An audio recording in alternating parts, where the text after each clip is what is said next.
Hey everybody, got some exciting news. For years, the whole whiskey landscape has been dominated by things like good bourbons and good rye whiskeys. Well, now there's a new kid on the block.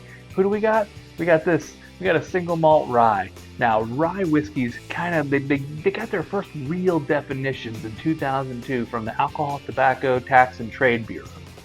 The real nice thing about this is if they want to qualify as a single malt whiskey, they have to now follow set guidelines, which now kind of standardizes everything and gives us a good clear definition. Rule number one has to be distilled from 100% malted barley. Rule number two has to be distilled at one distillery. Now, where it can differ from bourbon is it has to be distilled in an aged oak barrel, but it doesn't have to be new. It can be new or used. And the final rule, it has to be bottled at no less than 40% ABV or 80% proof. The good thing is this puts American single malts in lines with things like Japanese whiskey and scotches, so you can kind of follow along now and it can compete and show what American whiskey truly has to offer.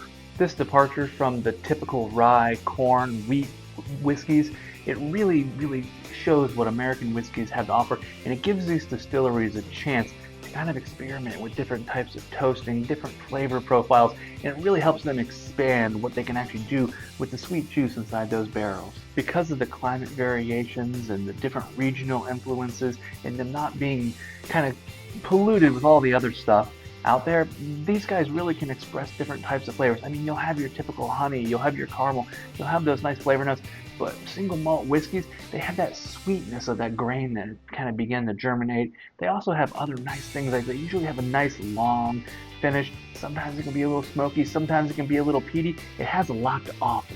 You can expect a bolder oak and sweetness compared to a traditional Scotch, but with less peat and more variety and complexity and flavor. American single malt whiskeys, welcome to the club.